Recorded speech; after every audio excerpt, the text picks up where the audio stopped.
Good morning, ladies and gentlemen, and distinguished guests. On behalf of our host and promoting officer, Lieutenant General Sean A. Gainey, welcome to today's promotion ceremony.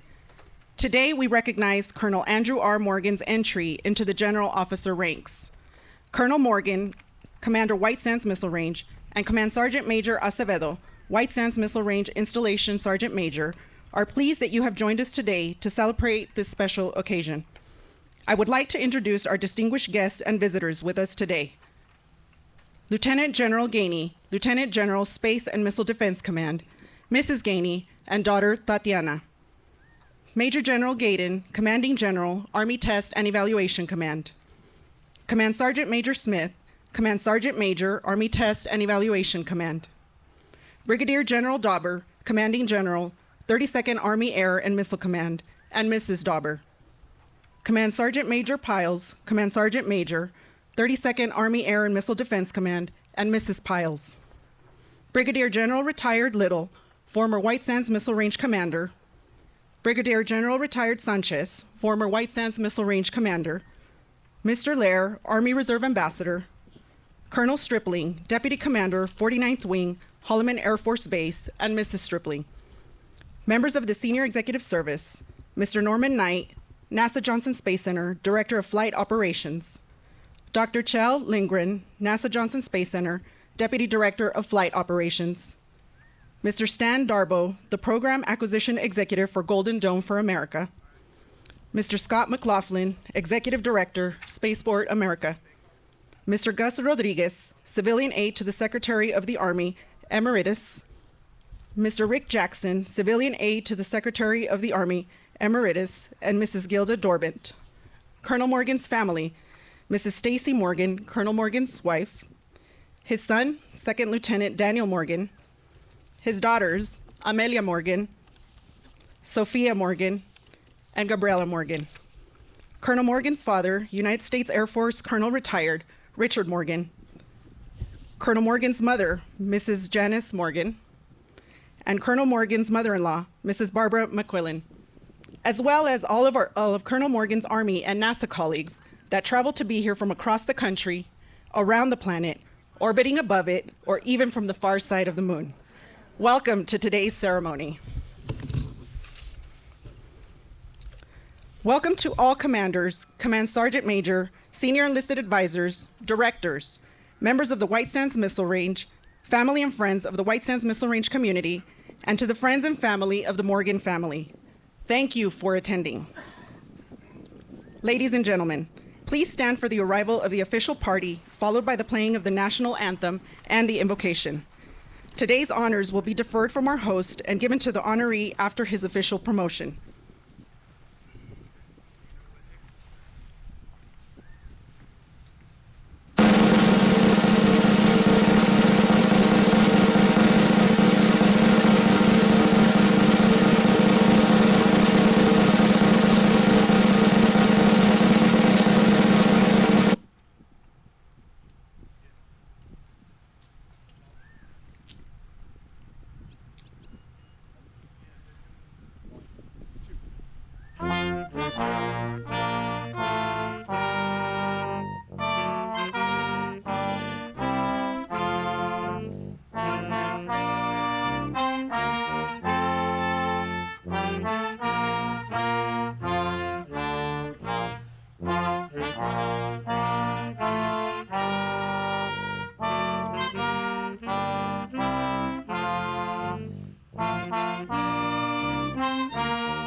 Let us pray. Lord, what a privilege it is to invoke your presence on this historic occasion, the promotion to Brigadier General of Colonel Andrew Morgan, against the amazing backdrop of the Oregon Mountains and America's Range. Lord, for such a time as this, you providentially raise up for our nation leaders, statesmen, generals, individuals who are charged with solving problems far greater than the wisdom of man can solve. Sir, my prayer for you is this, that the weight and the honor of this responsibility only be matched by your complete dependence upon God's power and wisdom. There you will find rest.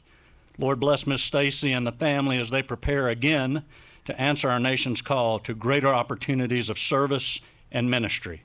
And Lord, be with our service members who are in harm's way at this very hour. Give the enemy into their hands. In Jesus' name, amen. Ladies and gentlemen, please be seated and please welcome Lieutenant General Sean A. Gainey.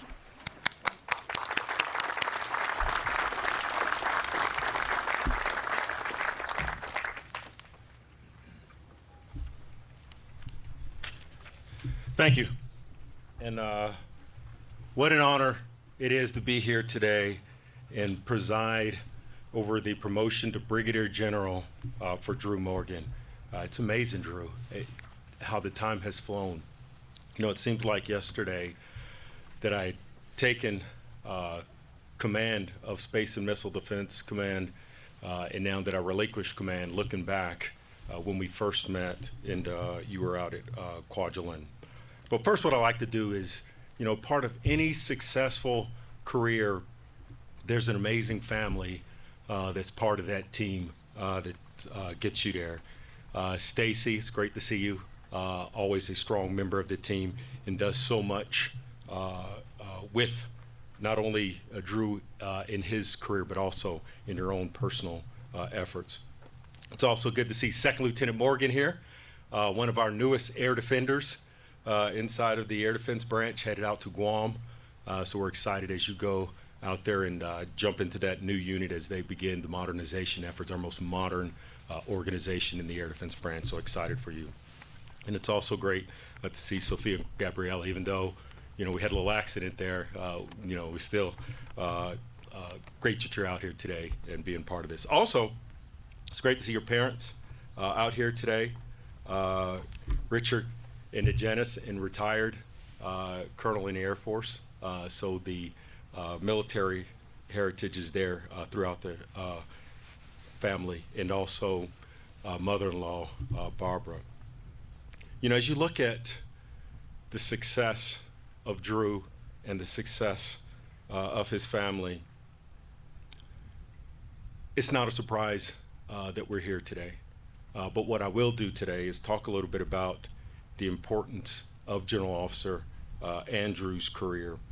You know, when Drew called me up and asked me, and I'm honored to be part of this promotion ceremony, you know, as I get ready to retire actually on Monday, I couldn't have thought, not that that had any bearing on how I was going to move forward, but I leaped at the opportunity, is what I'm trying to highlight. I was so excited to do this and be part of this that I jumped at it and said, you know, what a great way to go out than to, you know, not only promote Drew. There's a couple other events that I'll do tomorrow and Saturday before I officially retire. But I tell you, this, for me, this is the exciting part. This is what it's all about.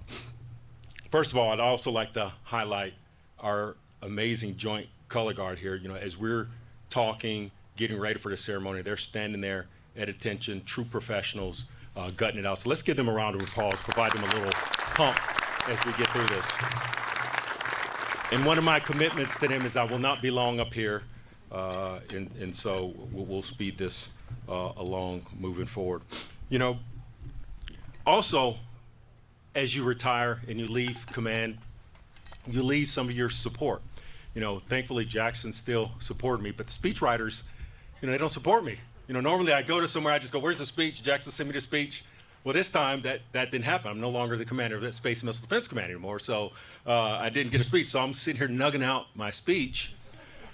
But Drew Morgan, in the true problem solver person that he is, recognized the gap and put together some comments for me, threw it in AI, and spit out an amazing speech for me today. Now, I won't read the whole speech, but I'll insert some of that AI, and I'll let you all figure out what's my portion and what's the AI portion.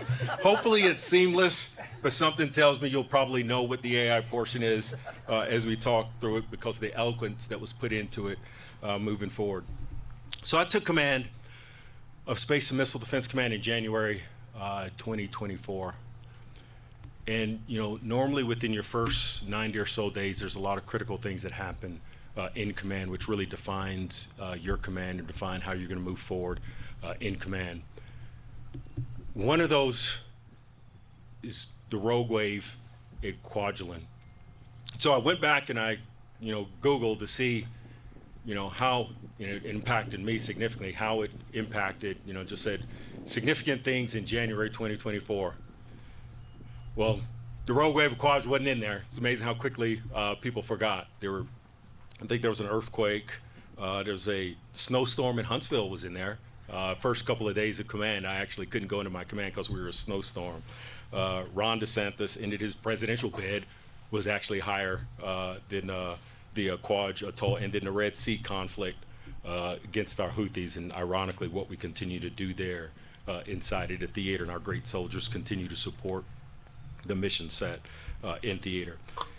But then as I reflect back and I think about Drew and I's relationship, we knew each other, obviously as I was the commander and he was one of my subordinate commanders as the senior commander of Kwajalein. But you just taken command and all of a sudden I get this phone call. And when I pick up the phone and I talk to Drew Morgan, he said, "Sir, we just had a rogue wave slam into Kwajalein." First, I had no idea what a rogue wave. I assumed it was some sort of tsunami or something. So as I started Googling, looking, then I started seeing the videos and the eye-opening, catastrophic events that happen. It's amazing how watching a leader in conflict, in crisis, just seamlessly transition to that mode really defines the leaders, a true leader that we have inside of our Army. And the way Drew just took over, and really, my first actions was calling Chief of Staff of the Army, talking to him about it, but really relaxing and just empowering Drew and let him just run and take care of it. Truly amazing. I knew from that point I had a great opportunity with the commander in Kwaj, and then to take what we were doing in Kwaj to the next level. And so then it started a series of, going out to Kwaj. And I don't know how many of y'all had a chance to go out to Kwaj. It's not an easy trip. It's not just flying to Hawaii and you're kind of there. It's getting on small planes and different planes to get out there. But getting out there and seeing the team that Drew and Stacy had built from a family and mission support aspect was just truly amazing. And all that they were looking for was some support from the larger Army to move into force. So I grabbed Drew. I said, "Hey, Drew, let's take off. Let's go see the Chief of Staff of the Army. Let's start actively campaigning to get resources to Kwaj." And he was the right person at the time to do that. But also, in the mix of that, you really start realizing who are your future leaders out there. And it was quick to me to realize that this colonel needs to be a general officer. And it's just truly amazing full circle to see us here today as we move forward. And again, there was no playbook for that crisis, and Drew amazingly worked through it. And so what I'd like to do is first highlight the significance of being here today. For those in uniform, we understand the gravity of being promoted to Brigadier General. Promotion to general is one of the rarest responsibility the Army entrusts. It means our senior leaders and ultimately nation has chosen this officer to guide this institution, shape strategy, steward resources, and mentor the next generation of leaders. The Army promotes very few to this level because the responsibility is enormous, measured in lives, national security, and future of our force. So Drew, no pressure at all. You know, by the way, that was AI, so, but very appropriate. I had to use that because it truly highlighted the importance. And so as you look at, from a numbers perspective of what we're highlighting today, the Army normally starts out with about 7,000 cadets. You know, I served as a deputy commander for Cadet Command, and so I had opportunity to look at these numbers in detail. 7,000 cadets, and about 5,000 to 6,000, 5,000 will become active duty, and less than 50 will reach the rank of Brigadier General Brigadier General. Now, not the statistics, you know, for Drew, that's high statistics because, you know, being an astronaut is even lower than that. So he's used to those low statistics, but still, if you look at the magnitude of that, truly impressive. And then if you look at another piece, you know, as was in the Army astronaut program, and as you look at, we've only promoted, Drew is the second Army astronaut promoted to general officer. You know, the first astronaut general officer was Brigadier General Bob Stewart. He was the first Army astronaut selected by NASA, and we've had a total of 20 astronauts, and Drew is the second one promoted to Brigadier General. And also Bob went on to serve to what's now the Space and Missile Defense Command, Deputy Commanding General. Drew Morgan, his next assignments will be the Deputy Commander of Space and Missile Defense Command. And you know, I couldn't think of a better officer to do that. You know, Drew's had an amazing Army career, whether it's physician in JSOC, Army astronaut program, serving low Earth orbit for 9 months, handling the crisis out at remote island of Quaj, and then being here building this great team at WSMR. But to sum it up and close it out, I have probably the best way to close it, and it's an email I received from one of Drew's peers. And he said, "I've known Drew for 32 years, ever since we were plebes together. Even then, he stood apart, the smartest in the room, the one with the most and greatest potential, but he was very humble and a loyal friend that one could ask for. To those that know him also know the depth of his character, the quiet strength behind all he's accomplished. Drew Bear," I'm not so sure what that meant, but that's what he put in there. "Drew Bear, we could not be more proud of the leader, husband, father, and friend, and now GO that you have become. Brigadier General Travis McIntosh, DCG, 101st. Again, it's my honor to promote and be part of this ceremony today. Congratulations, Drew, Stacy, and family. So let's move forward and go ahead and promote Drew to Brigadier General." Cool.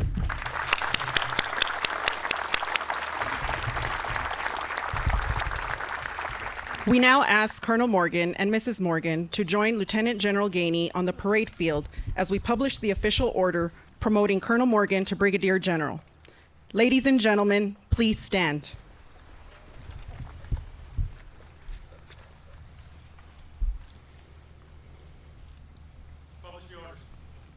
Attention to orders. The President of the United States has reposed special trust and confidence in the patriotism, valor, fidelity, and abilities of Andrew R. Morgan. In view of these qualities and his demonstrated potential for increased responsibility, he is therefore promoted in the United States Army from Colonel to Brigadier General with an effective date of 12 May 2026 by order of the Secretary of the Army.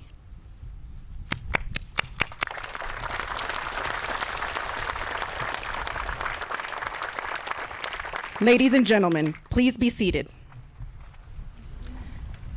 Brigadier General Morgan's family members will pin on his new general rank, signifying the trust our nation has bestowed upon him.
We will now present Brigadier General Morgan with his General Officer Pistol Belt. The black leather belt is joined by a golden buckle displaying the seal of the United States of America to remind the General that he is a servant of our nation who has sworn to support and defend the Constitution of the United States of America.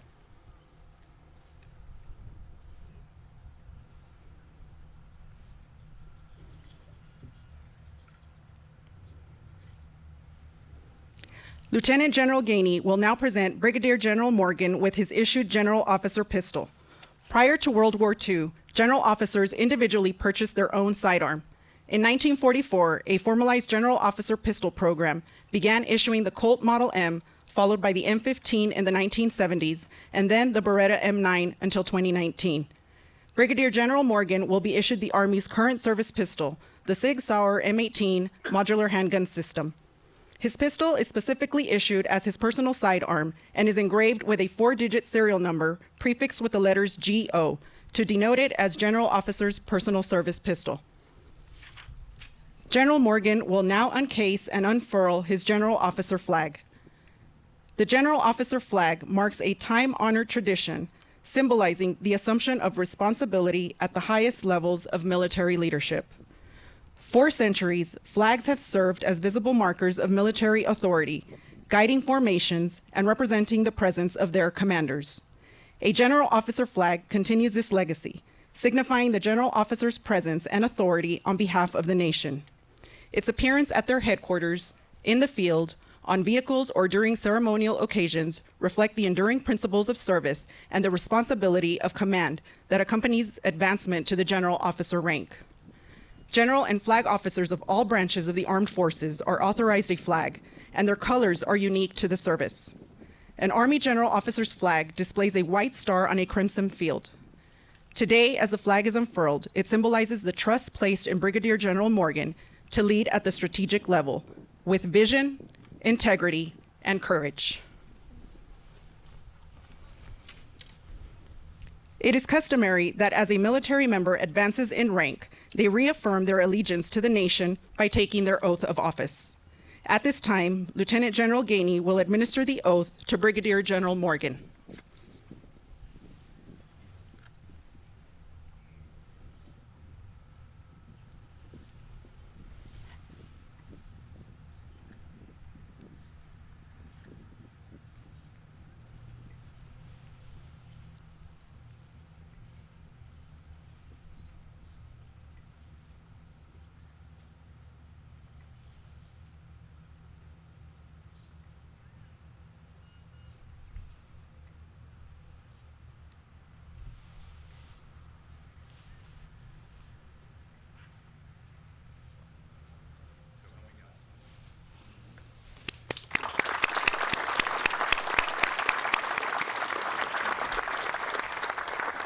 Ladies and gentlemen, at this time, General Morgan will receive musical honors for the first time.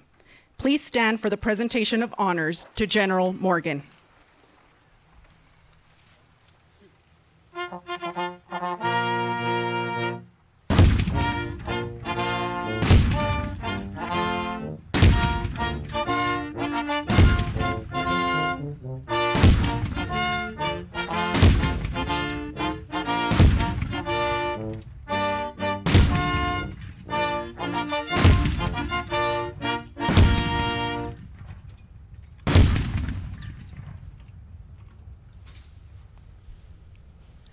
Ladies and gentlemen, please be seated. Ladies and gentlemen, it is my pleasure to introduce the Army's newest Brigadier General, the 38th Commanding General of White Sands Missile Range, Brigadier General Andrew R. Morgan.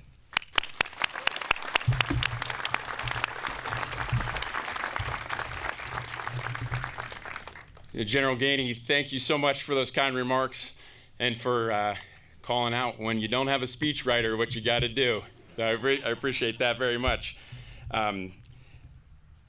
Such a humbling moment. And Command Sergeant Major Acevedo and I helped me think through how best to mark this occasion, and he laid out a couple of options. He said we could do anything from just slipping back into a conference room and then ripping off my rank and then just calling it, being done with it. We called that the elopement option. And then, or we could use this as a big excuse to throw a huge party, pull in all of Team WSMR, and then have me pay for it. And so in the end, what we've done is both. We've done both. So he also advised me on some key ingredients to make an event successful. The first is you got to have a beautiful venue. So check out these gorgeous Organ Mountains as our backdrop. He even arranged to have them move closer as a backdrop to make it even more beautiful.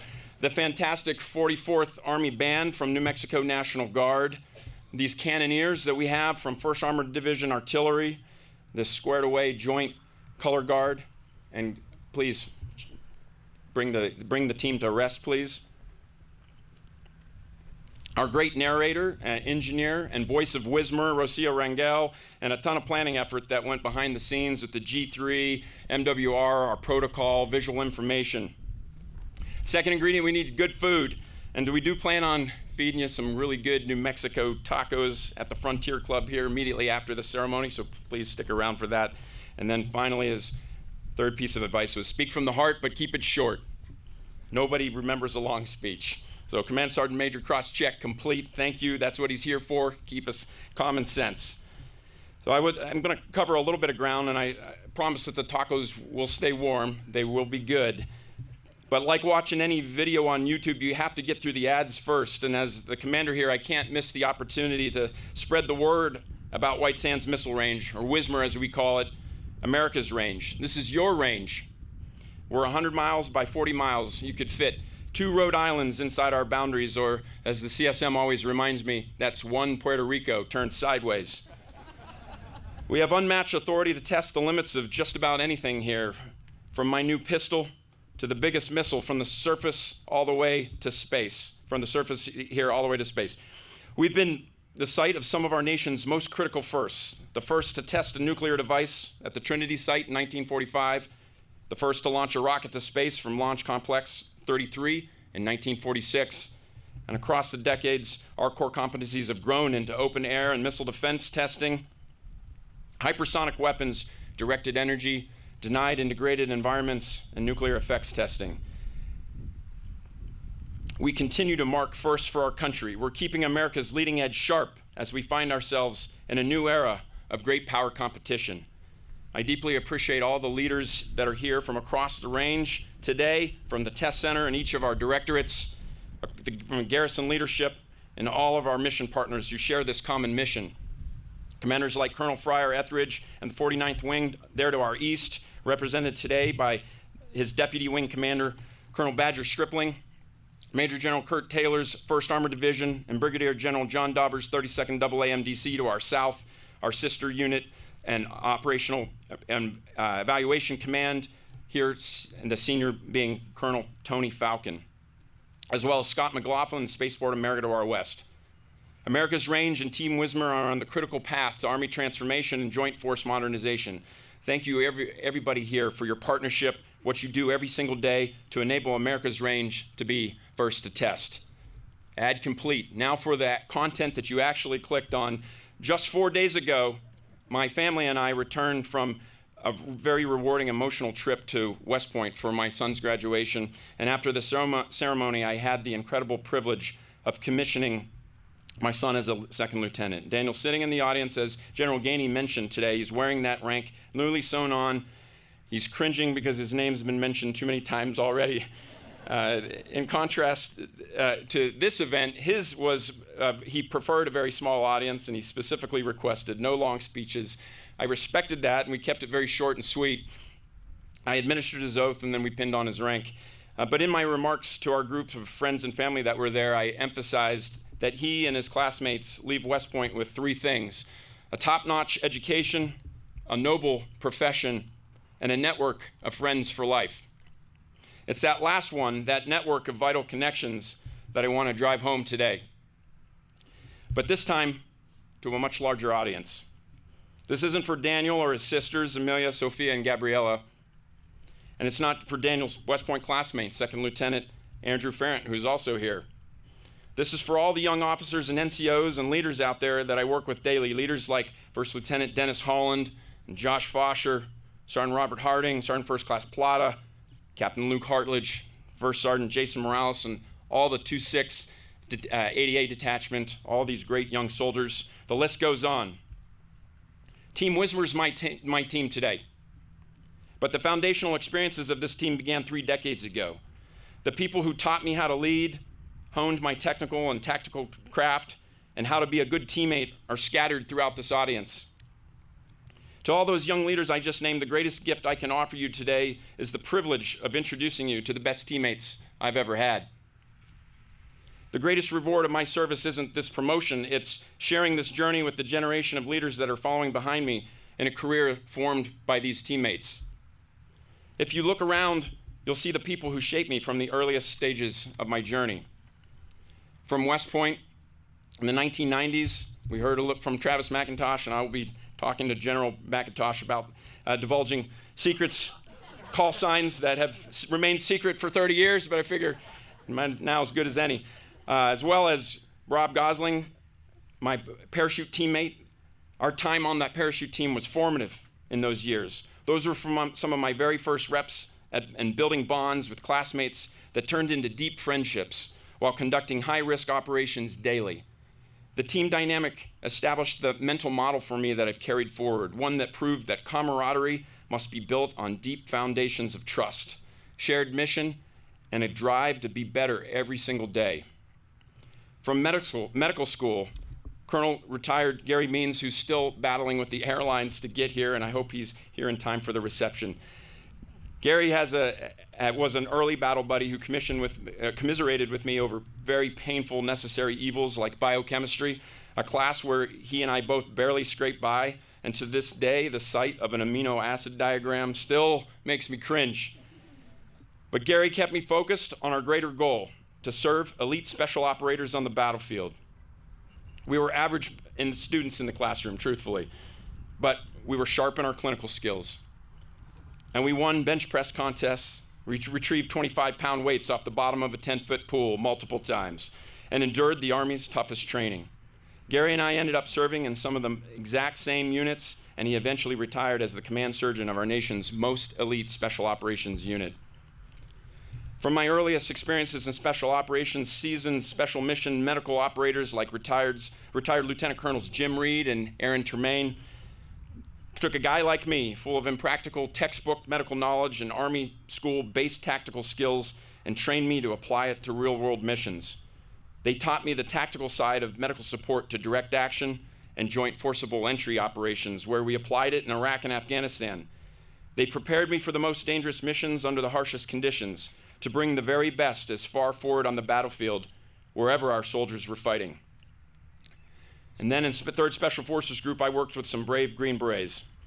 But if there's one person that epitomized the Special Forces core mission to operate by, with, and through indigenous forces, it wasn't a Green Beret.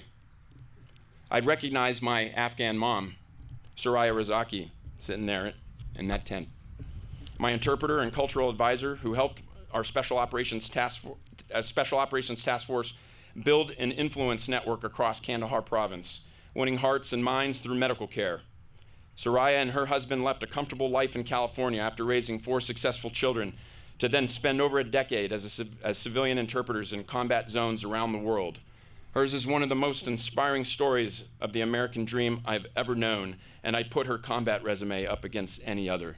Bibi, thank you for being here.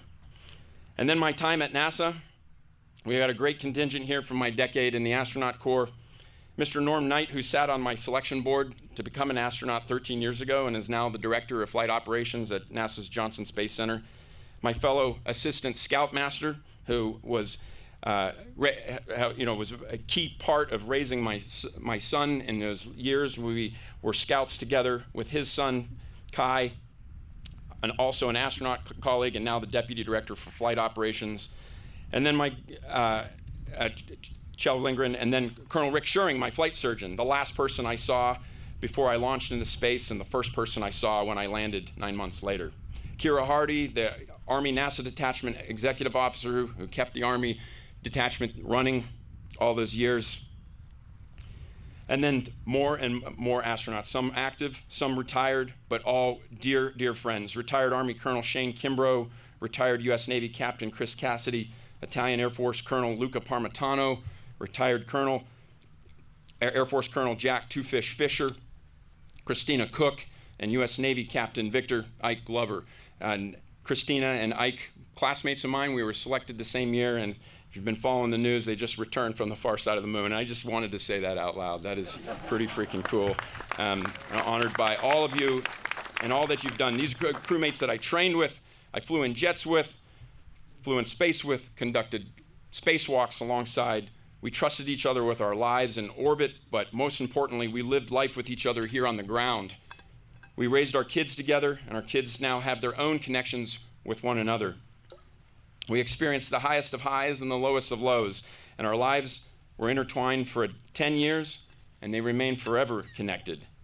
During my time at NASA, these colleagues and I practiced a common language we called expeditionary behavior, comprised of concepts like leadership, followership, self-care, team care, and group living behavior. These were the qualities we valued in good teammates or crewmates when immersed and living under uncomfortable conditions in a mission-critical environment. If there's one thing that's proven to be true time and time again from astronaut crews returning from space after living together in very tight quarters for 6, 9, even 12 months, that expeditionary behavior of being a good crewmate is as impactful on mission success as the technical skills of flying a spacecraft or performing a spacewalk. These principles continue to inform how I lead today, and I owe that to those teammates. These teammates from each of these early chapters taught me how to operate at the tactical edge and in the vacuum of space, but to understand how to lead at the strategic level, I've also had great teammates in the form of mentors, leaders who helped me grow into new roles and imagine the realm of the possible back in the Army. Lieutenant General Gainey, thank you again for your kind and thoughtful remarks, for hosting today. Thank you, Vera and Tatiana, for joining him and for all your support and all your visits to Kwajalein. I think there were 4 or 5, and we sincerely appreciate it. We thank you for your trust and confidence and guidance during that challenging command. Your predecessors at SMDC, Lieutenant General Karbler and General Dickinson, were instrumental in helping me pave these new paths. This began with that wild idea of sending that astronaut and his family to a small troubled island in the middle of the Pacific because it was the perfect developmental opportunity. And they were right. And my family and I couldn't agree more. And we're better for it, and we hope that we left behind some enduring change. We have members of Team Quad that have joined us today. Vanessa Piles, Command Sergeant Major Piles' wife, lived with us there. Bob Cook, and I think Malia as well is here. So Team Quad, one team. Retired Brigadier General Little, once my boss, my predecessor both here as the Wismar CG and in my next job as the DCG at SMDC. Thank you for your friendship and mentorship. Finally, Major General Gaydon, my current commander at ATEC, sir, thank you for your trust, your guidance, and allowing me to operate as a general officer long before I pinned it on. There have been multiple aspects of your thoughtful leadership that I'll carry forward with me from this point. I'd like to acknowledge that my mom and my dad are here, and that my dad, a retired Air Force colonel, was the first example I had of taking a highly technical skill set, dentistry in his case, and evolving that into a love for military leadership and command. Thank you, Mom and Dad, for being here, and to my mother-in-law, Barbara McQuillan, for joining us. I love you all. Of all the teams, though, that I have been a part of, none has borne more risk or provided more strength than my team at home. Just about everyone in this audience should know that you're all the unwitting beneficiaries of Stacy's positive influence on me in nearly 3 decades together. When we met as cadets, I was very much a work in progress. Over 30 years now, she's filed off some rough edges. She's made me less rigid, a more thoughtful, more considerate, and overall more compassionate leader. As an accomplished writer and public speaker, she advises me on professional matters. I won't get a critique on this, I'm sure, at the end. But she also advises me on more mundane things like the limits of how many times I can wear my favorite t-shirt without washing it. So Stacy has undoubtedly made me a better teammate, but my teammates have also made me a better husband at home, and we routinely use NASA's professional teamwork vocabulary at home. And it's not unusual for her to remind me that you're not being a very good teammate right now, or you're not practicing very good expeditionary behavior, or sometimes we'll just abbreviate it, good EB, and I know what she's talking about. My crewmates and I did the same. But Stacy, you're the leader that I admire the most, and you'll always remain at least a half-rank grade ahead of me. Thank you for your love, your sacrifice, and for shaping me to be a better teammate and crewmate to all those that we've led and served with. To the young leaders and old leaders here today, we're all the sum of great people that we encounter along the way. It's this interconnected network of trusted friendships and teammates that shape you and build you. I'm incredibly grateful to the Army for paving a path that allowed me to serve with the finest servants this nation has to offer. I'll continue to follow this path as long as there's a trail ahead, and when that path runs out, the teammates I've gathered on this journey will be the only thing that matters when I finally walk away.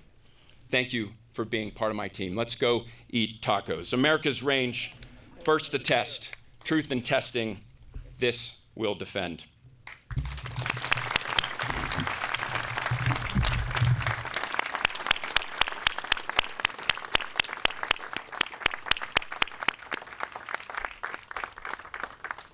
Ladies and gentlemen, please stand and join in the singing of the Army song and remain standing for the retreat of the colors.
Ladies and gentlemen, this concludes today's promotion ceremony.